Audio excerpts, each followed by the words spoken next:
Okay, तो अगर हमको ये निकालना है तो आपको तुम लोग स्ट्रेट वायर देख रहे थे और मैग्नेटिक फील्ड निकाल रहे थे। अगर सवाल ऐसा आ जाए कि आपके पास सर्कुलर लूप है, आपके पास करंट एक सर्कुलर लूप में है और आपको सेंटर में जाना, मान लो ऐसा है, मतलब सिनेरियो ऐसा है कि करंट जा रही है ऐसे, ठीक है। तो अगर इसमें आई जा रहा है और तुम्हें अगर सेंटर पे जानना है कि मैग्नेटिक फील्ड क्या है, तो लेट दिस पार्ट बी, इसको मैं अच्छे से बना दूं पहले। So let this part be dl, ये डीएल पार्ट है मेरा और उसके वजह से मुझे मैग्नेटिक फील्ड जानना है। तो कल तक मेरा वायर सीधा था, यहाँ पे मेरा सर्कुलर लूप है। तो कहानी वही रहती है, बायो-सेवर्ट लॉ के हिसाब से वही वाला बात है, लेकिन यहाँ पे क्या है कि यू ऑलरेडी नो कि एट सेंटर पे माई थीटा, बिकॉज टेंजेंट रहता है तो मेरे को मालूम है कि अगर मैं टेंजेंट बनाऊंगा this theta is for sure 90 degree, क्योंकि कोई और रैंडम पॉइंट की बात नहीं होती, सेंटर की बात होती। तो dB is mu naught upon 4 pi I dl. इस बार मैं साइन थीटा नहीं लिखूंगा because theta is 90 degree, then sine theta is 1, so I dl upon are square हो गया। और जब इसको इंटीग्रेट कर देंगे तो यहाँ भी इंटीग्रेट होगा, so B will become mu naught upon 4 pi I upon are square. और इत्तेफाक सी बात है, जब मैं ऐसे डीएल डीएल एलिमेंट को ऐसे जोड़ते जाऊंगा, so finally I will get what, circumference. So if this is R, then DL का net integration is gonna be mu naught upon 4 pi I upon are square. DL का integration will be 2 pi R. तो अगर मैं are और are cut कर दूं, यहाँ पे एक आर और ये आर कट कर दूं, तो ये बन जाएगा म्यू नॉट अपॉन 4 पाई, ये पाई पाई भी कट गया एक्चुअली में, और ये 2 भी कट गया है, ये बन जाएगा mu naught upon 2 I upon r. अच्छा, ये भी बहुत इंपॉर्टेंट होता है न्यूमेरिकल करने के लिए, इस पे बहुत सारे न्यूमेरिकल बनते हैं। तो ये तो तुमको सेंटर का मालूम चल गया कि सेंटर, एक सर्कुलर लूप में सेंटर पे क्या होता है। बट सेंटर से भी अगर तुम्हें एक एक्सियल पॉइंट पे पूछा जाए, एक्सिस पे पूछा जाए, सर्कुलर लूप के सेंटर के एक्सिस पे पूछा जाए तो क्या होगा वो हम देखेंगे, ठीक है। ये बहुत ही सबसे टफेस्ट डेरिवेशन पूरे फिजिक्स में ये वाला माना जाता है। क्यों? क्योंकि यहाँ पे सपोज आपके पास एक लूप है, 3D में इमेजिन करना है आपको, ठीक है। और इस सर्कुलर लूप के सेंटर से आपको कहीं दूर पे जाके यहाँ मैग्नेटिक फील्ड बताना है, ठीक है। अब ये क्या दिक्कत है कि जब आप इसको ऐसे देखोगे, मतलब जब ऐसे देख रहे हो, मैं थोड़ा सा और इसका वो वाला वर्जन बना दूं,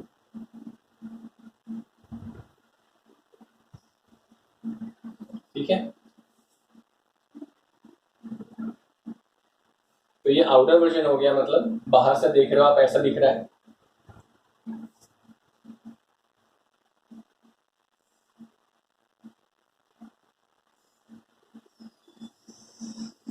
वो अंदर का पार्ट है, ठीक है।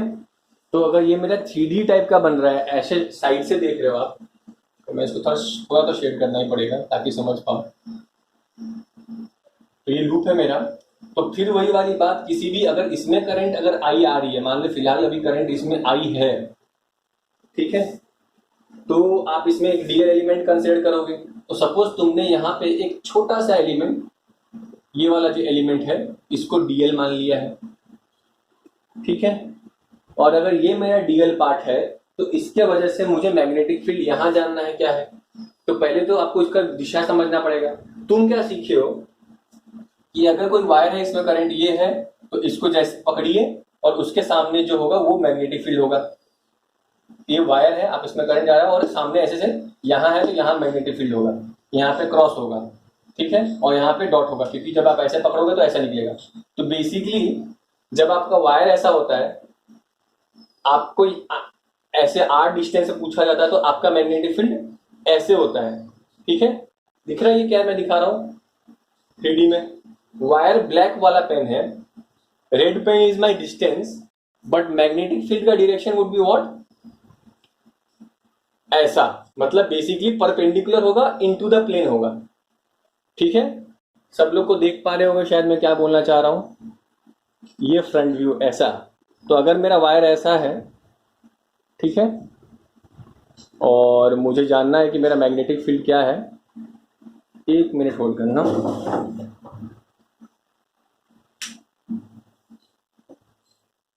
ठीक है, तो यहाँ पे वेरी वेरी क्रूशियल है ये बात समझना कि अगर वायर ऐसा है तो मैं इसको ऐसे पकड़ रहा हूँ तो ऐसे घूम रही है तो वो ऐसा ही पूरा है, लेकिन यहाँ पे मैं अगर सामने से देखूँ तो समथिंग मैग्नेटिक फील्ड घुसते हुए दिखाई देगा। तो यहाँ डायरेक्शन ऐसा है सीधा और यहाँ ऐसा है। तो ये तो बात क्लियर हो गई। मैं इसको बात फिर से मिटा देता हूँ कि हमेशा फंडा यही चलता है, ये होता है ऐसा। ठीक है, अब मैं तुम्हें इसी फंडे को, वायर वाले फंडे को, ये डीएल एलिमेंट था, सपोज यहाँ पे ये मेरा डीएल एलिमेंट था तो ऐसा था, तो यहाँ मैग्नेटिक फील्ड ऐसा था, अंदर में जा रहा था मैं। अब ये डीएल एलिमेंट कैसा है, 3D में एक सर्कल है, 3D में एक सर्कल बनी हुई है, ध्यान देने की कोशिश करो। ऐसा सर्कल है जो तुम्हारा ऐसे सामने सर्कल बन रहा है, ऐसा मतलब ऐसा सर्कल बन रहा है। तो मेरा जो डीएल एलिमेंट है ये ऐसे ऐसे सामने घूम के आ रहा है। ठीक है, तो ये यहाँ पे मेरा कहीं डीएल एलिमेंट है इस सरफेस का। अगर मैं यहाँ पे ऐसे समझूं तो ये 3D है तो तुमको मैं टेढ़ा दिखा रहा हूँ, ऐसा दिखा रहा हूँ, लेकिन अगर सामने से देखो, इस व्यू से देखोगे तो डीएल एलिमेंट तुमको कहीं यहाँ पे ऊपर में एक छोटा सा एलिमेंट होगा। ठीक है, तो तुमको मालूम है कि जो भी ऐसा होता है ऐसा फंडा होता है। तो कल को मैं पेन को ऐसा कर दूं तो ऐसा फंडा हो जाएगा।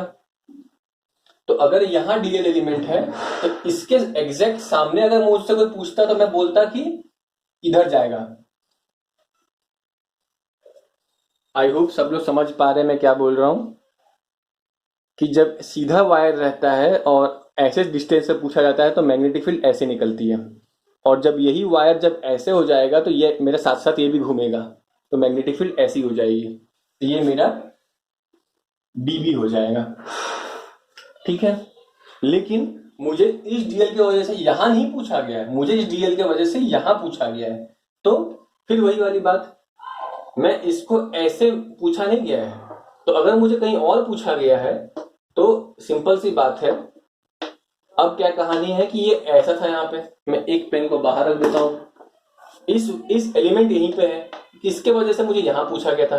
अब कल को बोल रहा है वहां नहीं वहां जाओ, तो जैसे जितनी एंगल मेरी रेड वाली पेन मूव करेगी उतना ही एंगल मेरा फिर, क्योंकि ये 90 डिग्री होना चाहिए, तो ये हवा में ही है। 3D में सोचोगे तो ये ऐसा निकल आएगा। तो इस डीएल एलिमेंट की वजह से अगर मुझसे यहां पूछा जा रहा है, जैसे अगर मैं यहाँ पे थोड़ा सा और लंबा बताता, यहाँ पे अगर डीबी होता तो इस डीएल एलिमेंट की वजह से यहाँ पे थोड़ा ऐसा डीबी होता। तो अगर मैं कल को ये बोलूं कि अगर ये मेरा लाल वाला डिस्टेंस होता तो ये डीबी होता। अभी फिलहाल मेरा लाल वाला डिस्टेंस अगर ये है तो जितनी एंगल, अगर इस रेड वाले ने यहाँ पे एंगल बेंड हुआ है थीटा एंगल से, डी थीटा एंगल से, सो इवन या थीटा एंगल से हम मान लें, ठीक है, तो हम बोलेंगे इवन ये वाला पार्ट भी मेरा, तो यहाँ पे किताब में इन्होंने फाई लिया है तो हम भी फाई ले लेते हैं। तो अगर ये फाई बेंड हुआ है तो ये भी अपने नॉर्मल इससे अपने, अगर ये मेरा रेड पेन ऐसे फाई बेंड होगा तो क्योंकि ये फिक्स है तो ये भी ब्लू पेन मेरा यहाँ पे फाई एंगल ही जाएगा। ठीक है, तो जो मुझे अननेसेसरी पार्ट है, मैं तुम लोगों को समझा दिया हूं कि वो क्यों फाई है, तो वो जानना ही नहीं है हम लोग को। ये वाले पार्ट से तो कोई मतलब ही नहीं था, हमको तो ये जानना था कि यहाँ क्या होता है। तो मैं सिर्फ उतना ही पार्ट रखूंगा। ठीक है, तो finally with vertical this is the case. तो अगर एक एलिमेंट मैंने डीएल यहाँ लिया है उसके वजह से दिस इज द सिनेरियो। तो बेसिकली ये भी हवा में है। अगर ऐसा एक सर्कल यहाँ है तो उससे भी तुमको समझना पड़ेगा कि एक पैरेलल सर्कल यहाँ पे है और उस सर्कल को छू नहीं रही है। बेसिकली अगर ये मेरा सर्कल का प्लेन है तो ये ऐसे जा रहा है, ऐसे प्लेन अगर ऐसा है सर्कल का, मैं तो अगर इसको फ्रंट व्यू समझा ऐसे, तो ब्लैक पेन पे तो नहीं, ये मेरा एक शीट है तो कल तक सर्कल मेरा ऐसा था। ठीक है, तो सर्कल अगर ऐसा है तो इन एक्चुअल केस में ऐसा जा रहा है, थोड़ा सा टेढ़ा जा रहा है। ठीक है, अब तुम लोग को समझना पड़ेगा कि यहाँ पे similarly there can be a dl element here, जिसके वजह से अगर इसका एलिमेंट का उस साइड है तो इसके डीएल के वजह से एग्जैक्टली उसके ऑपोजिट एक डीएल एलिमेंट के वजह से एक डीबी इधर भी बना होगा। क्योंकि लूप है, there are lot of dl element out there. ठीक है, तो अगर ये डीबी है तो इसका कंपोनेंट, अब ये बात हो गई। तो यहां पे आते हैं, अगर ये फाई है मेरा, जैसे मैंने बोला था कि ये मेरा एंगल फाई था, तो ये वाला एंगल भी मेरा फाई रहा होगा। सिमिलरली, क्योंकि ऑल्टरनेट एंगल था, उसी तरह से यहां पे भी सेम वही बात रही होगी, क्योंकि ये सिमेट्रिकल हो रहा है यहाँ पे सब कुछ, तो ये भी मेरा फाई बन रहा है। तो अगर मैं रिजॉल्व करूं तो दिस वुड बी, चिप का angle is dB cos phi, dB sine phi. Similarly blue वाले के लिए भी dB cos phi and there will be a dB sine phi. ठीक है, बट क्योंकि मैं किसी एक एलिमेंट की वजह से जानना चाहता हूं, मेरा फाइनल उससे क्या मिल रहा है कि due to dl component each dl will contribute only 1 dB sine phi. जैसे ये डीएल ने डीबी साइन फाई कंट्रीब्यूट किया है, because finally even if they are giving dB cos phi, they are gonna get cancel out each other. तो हम ये सिर्फ 2 minute के लिए मैंने इसीलिए तोड़ा कि 2 ऑपोजिट डीएल एलिमेंट अपने डीबी कॉस फाई को कटवा देते हैं। So from a single DL element, there is the contribution is not dB but only dB sin phi। जब ये बात समझ में आ गया तो फिर हम क्या करेंगे, अब ये सब बातों की ध्यान नहीं रखेंगे। तो हमको एक बात मालूम चल गया कि मैं लिख के रखता हूं, लेकिन हम इसको कंसिडर नहीं करेंगे। मतलब फाइनली वी नो कि 1 DL बायोट-सेवर्ट लॉ जो था कि नेट बी नेट जो था मेरा, so actually it was not dB नहीं कंट्रीब्यूट हो रहा था, but dB sin कंट्रीब्यूट हो रहा था। so my b net is what, dB sin phi। मतलब मुझे एक ही डीएल एलिमेंट के लिए पूरा कंट्रीब्यूट करके दिखाना है dB sin phi में। ठीक है, तो ये बात तुम लोगों को समझ में आ ही गया होगा क्या चलता है।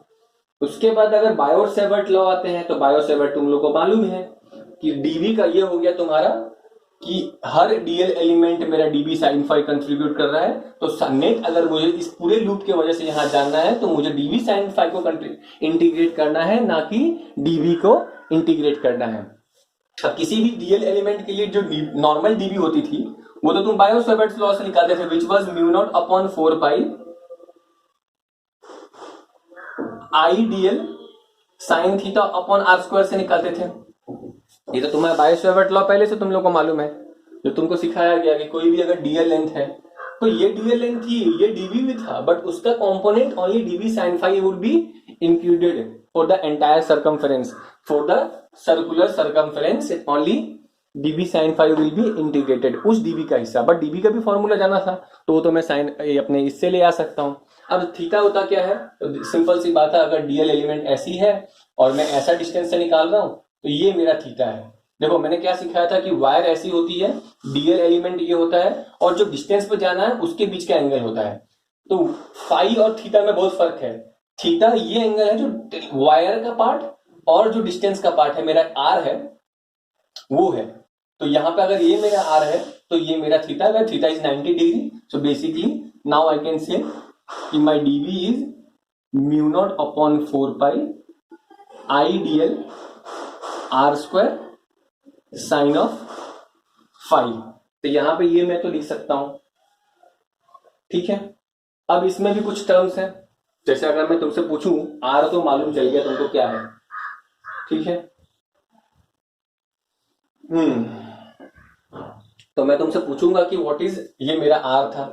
अब मैं तुमसे पूछता हूं what is sine phi in this triangle. तो एक सर्कुलर लूप होता है जिसका खुद का एक रेडियस होता है ए, ठीक है। और मान लो सेंटर से तुम्हें डिस्टेंस पे एक्स पे डिस्टेंस से पूछा गया है क्या है, तो फिलहाल मुझे साइन फाई जानना है। तो sine phi would be what, for sine phi this is perpendicular and this is hypotenuse. So sine phi is basically, यहाँ पे I can write sine phi is a upon r. So I can write a upon r here, and if this is a, मैं यहाँ पे integrate करना चाहूंगा आगे जाके, तो इसका अगला स्टेप क्या हो जाएगा कि B net would be mu naught upon 4 pi I बाहर रखेंगे, आर स्क्वायर बाहर रखेंगे, इवन साइन फाई को भी बाहर रखेंगे, बस डीएल का इंटीग्रेट करेंगे। अब डीएल का इंटीग्रेट क्या है, we know when we integrate dl dl dl component, I will get the entire circumference of the circle whose radius is a. So basically dl will result into what, 2 pi a, 2 pi a. And also now I know that my sin phi is a upon r, so instead of sin phi I would prefer to write a upon r, a upon r. So sin phi would be a upon r. तो यहां से क्या आया कि a and a का there will be square and r will become cube. So I write here mu naught, मैं थोड़ा सा दूसरे कलर से लिखता हूं ताकि फर्क समझ में आए. So it is mu naught upon 4 pi I. अच्छा, this 2 pi and 2 pi gets cancelled, pi and pi gets cancelled, so pi gets cancelled, 2 gets cancelled. What I'll do is I'll just write mu naught upon 2. Okay, pi is not there, I is not there, so I, and here there is an a square and there is r cube. So mu naught upon 2 I a square upon r cube. Now what was your initial question? The question was like this कि there is a circle in which the current is I. The circle जो circle जिसमें current था और current का तुमको radius मालूम था a, तुमको बस बताया जाएगा कि at a distance of x, axis पे पूछा गया है ना, तो तुमसे तुम्हारा डाटा में r और ये सब नहीं था, तो तुमको x पूछा गया था, तो you have to answer them in terms of x. So what you will write here, you will write x out here. Now you know your r is what, Pythagoras theorem से r square is a square plus x square, so your normal r is a square plus x square to the power half. So instead of writing like this, what you will prefer to write here is, I'll write here mu naught upon 2 I a square, नीचे में r is a square plus x square का half है, and because it is r cube out here, it will become half का cube means 3/2. तो ये हो गया अपना, ये डायरेक्ट फॉर्मूला है, यही तुम्हारा आंसर है कि ये तुमको डेरिवेशन पूछा जाता है बोर्ड्स में, ये बहुत बड़ी डेरिवेशन होती है.